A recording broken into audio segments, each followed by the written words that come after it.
El emprendedor debiera cerciorarse y debiera asesorarse respecto de qué figura jurídica es la que le corresponde según su actividad que va a realizar.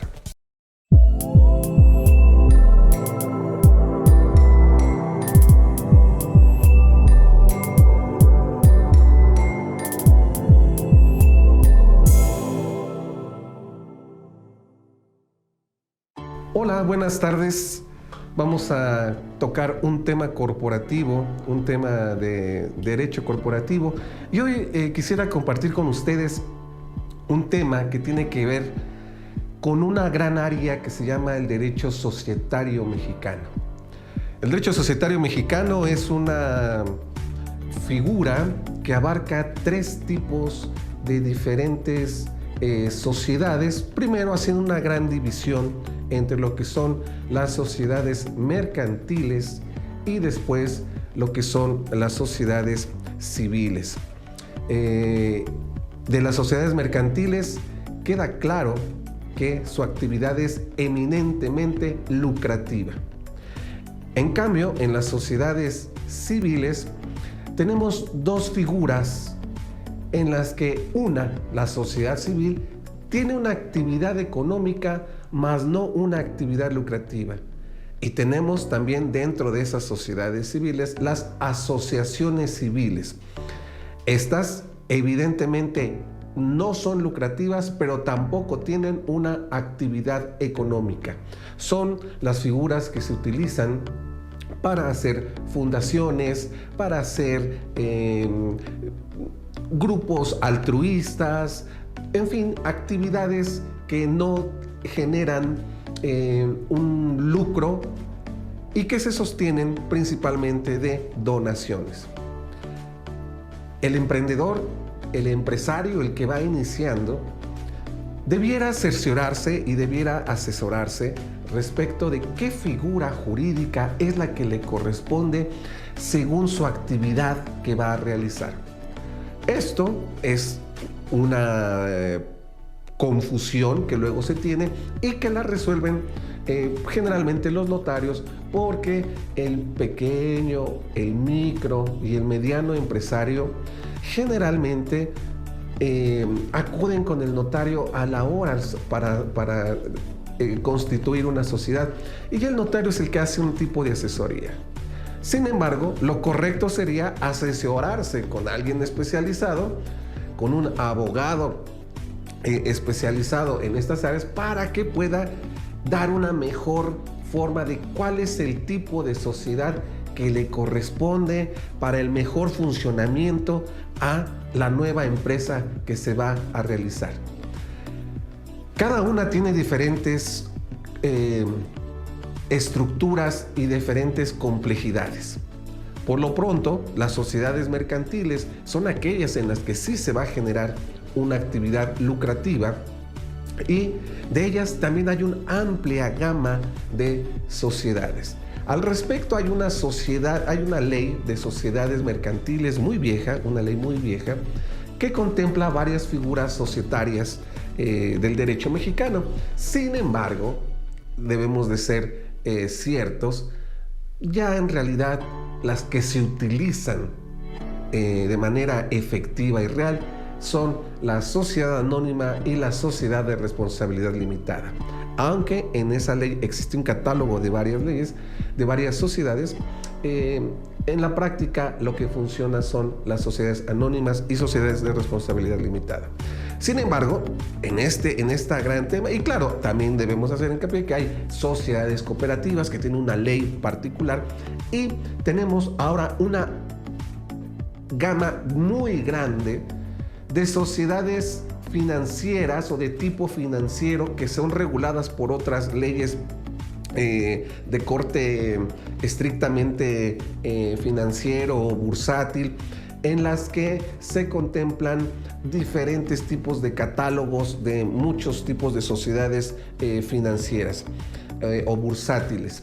Sin embargo, todas ellas remiten a la sociedad anónima como la base y el modelo estructural, y digamos que son derivaciones de la sociedad anónima.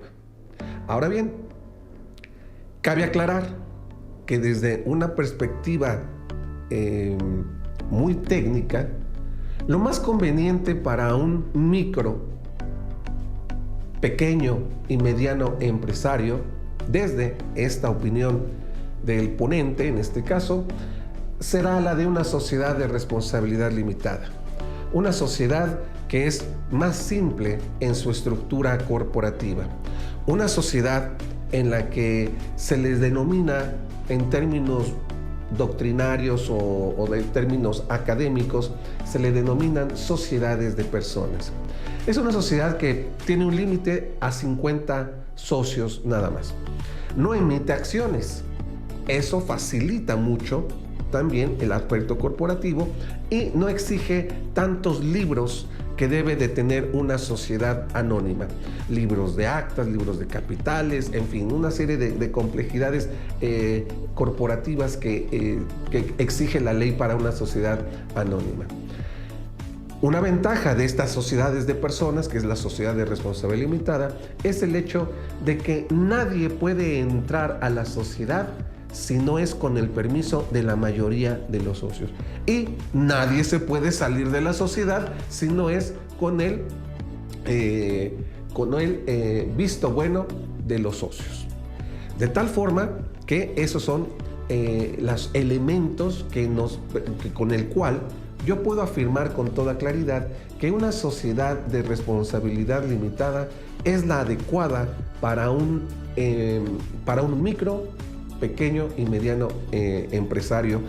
Y la sociedad anónima, que históricamente es la que más existe, es una sociedad compleja que se emiten acciones, que debe de tener libros corporativos, libros de actas, libros de capital, libros de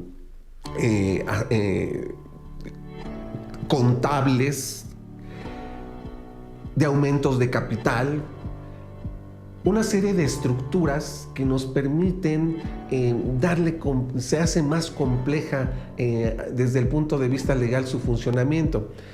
Y la realidad es que muy pocas empresas, sociedades anónimas, salvo aquellas que sean muy grandes y que tengan verdaderamente asesorías jurídicas completas e integrales, las llevan a cabo adecuadamente. Pero los pequeños empresarios y los medianos y pequeños empresarios generalmente no tienen un funcionamiento correcto de la sociedad anónima, no emiten acciones, se reducen simplemente a tener un acta constitutiva y de vez en cuando a tener algunas asambleas ordinarias que por ley se deben de hacer, o asambleas extraordinarias, pero todo lo hacen de una manera no tan natural en el ejercicio del funcionamiento corporativo. De tal forma que por eso se recomienda en este caso que se opte por una sociedad de responsabilidad limitada. En una sociedad anónima, esas se les puede llamar sociedades de capitales. Lo importante no es la persona, sino la aportación que hagan en este caso al patrimonio de la sociedad. Y una sociedad anónima, por forma, por fondo y por estructura, tiene la posibilidad de que los socios puedan vender sus acciones, de tal forma que en una sociedad anónima pueden darse la sorpresa de que hay nuevos socios sin que los demás se enteren, porque la propia naturaleza de la sociedad emite acciones que las acciones son en realidad títulos de crédito, y como títulos de crédito que son, tienen ciertos principios y ciertas características que los hacen que puedan circular. Correctamente deberíamos de decir que tienen la posibilidad del endoso, que es el medio de transmitir los títulos de crédito, y las acciones son títulos de crédito. De tal forma que cuando algún socio decida vender sus acciones, si no se previó adecuadamente determinados controles, la sociedad te permite esa libertad de poder transitar y de poder circular esas acciones a nuevos socios. De tal forma que en una asamblea pueden verse sorprendidos de que hay un nuevo socio. Un nuevo socio que compró acciones a X socio anterior, y no necesariamente se debe de avisar a los demás. Salvo con muchas excepciones y con mucha asesoría, de un inicio se puede plantear que haya acciones de circulación restringida. Y esta sería la única opción de poder contener que haya nuevos socios sin el permiso o el visto bueno de los demás. Pero eso ya son cosas bastante técnicas que requieren una asesoría ya más profunda. Me refiero yo a lo que es la naturaleza simple de lo que son las sociedades. Por tanto, yo les recomiendo en esta cápsula, les recomiendo a los nuevos empresarios, a los nuevos valientes que se inicien en estas actividades corporativas, que consideren mejor cuando no son un gran potentado financiero, quedarse en el modelo de una sociedad de responsabilidad limitada por encima de una sociedad anónima. Si hay asesoría en ambos casos, cualquiera puede funcionar. Yo simplemente recomiendo la que es más sencilla en su manejo corporativo. Y bueno, en la parte, solamente para comentar, en la parte de las sociedades civiles, haré un breve comentario en el sentido de que las sociedades civiles son aquellas estructuras en las que diversos tipos de profesionistas o actividades económicas que sí tienen una función social, una función en la que van a cobrar por sus servicios, más no a vender ningún producto.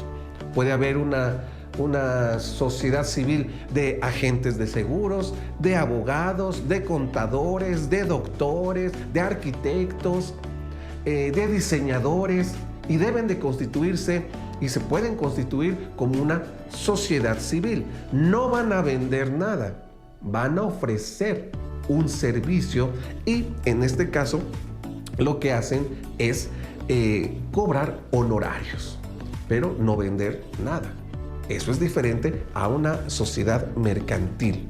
Entonces, estas son las cosas en las que tenemos que tener en cuenta. Y las asociaciones civiles, estas son las que pueden llegar a ser donatarias, que con las últimas reformas fiscales del año pasado se han reducido las aportaciones que se pueden dar a este tipo de empresas donatarias. Ya se hacen límites, y estas empresas donatarias de eso se sostienen, de donaciones, porque no generan una actividad técnicamente económica ni lucrativa. Y ahí podemos encontrar una serie son estas empresas o estructuras tipo Teletón, tipo Greenpeace, o que estudian aspectos de la corrupción, o que hacen estudios muy específicos, fundaciones o de cuestiones altruistas, etc. Esas son las asociaciones civiles. Y bueno, con esto terminamos esta cápsula en la cual se hace un panorama de lo que es el sistema societario mexicano, en este sistema jurídico mexicano, en esta parte de lo que son las sociedades. Muy buenas tardes, que estén muy bien, y fue un gusto el poder participar. Suscríbete al canal y disfruta cada 15 días un nuevo episodio. Hasta luego.